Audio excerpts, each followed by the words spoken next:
Today mag-i-sneak ako sa pinakamalaking QC Laban Music Festival dito sa Pilipinas nang walang ticket. Meron daw naman tayo.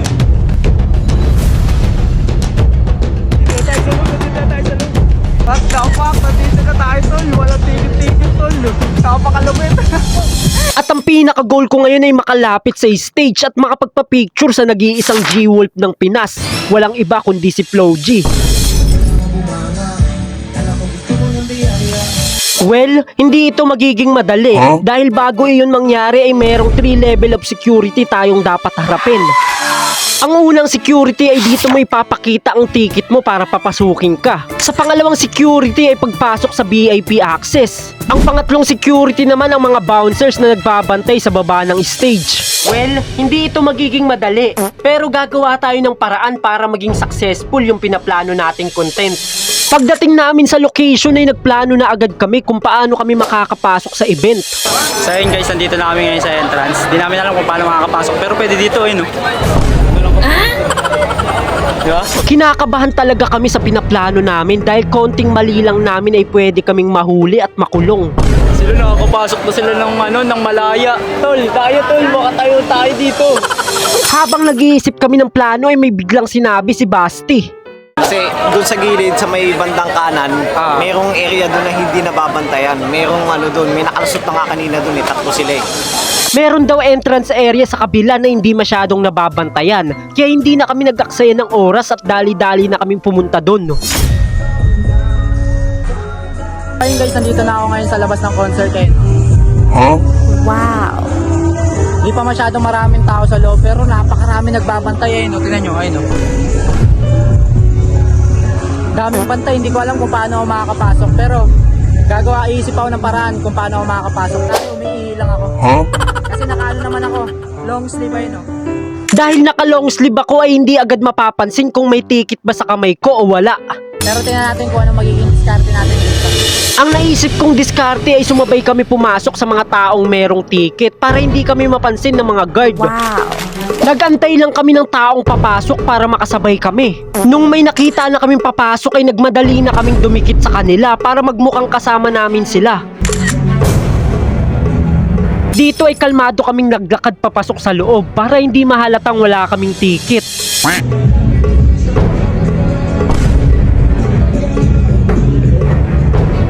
Sila tayo sa loob guys.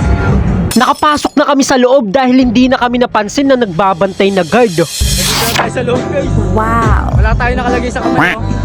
Puta na, kapasok tayo. Pumunta na agad kami sa harapan para sumiksik sa mga tao para hindi na kami mapansin ng mga guard at bouncers. Makalipas ang 10 minuto ay nagsimula na din yung concert. Sinimulan ito ni Aiki.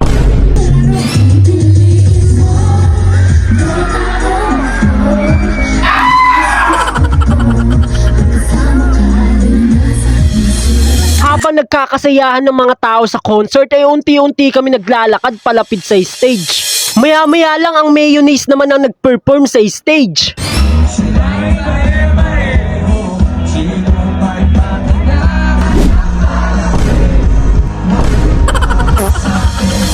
Makalipas ang 1.5 oras ay ito na, si Flo G na ang magpe-perform.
ito na lang yung video natin guys dahil hindi na tayo nakalapit kay Flo G dahil sobrang higpit talaga doon, sobrang daming bouncers at organizers kaya nahirapan na kaming lumapit. Pero ang pinaka-importante doon is nakapanood tayo ng concert ni Flo G nang wala tayong binabayaran na ticket at naging successful tayo sa plano na iyon. Kaya ano pang hinihintay mo? Mag-subscribe ka na. Ano pang hinihintay mo? Pindutin mo na! Pindutin mo na!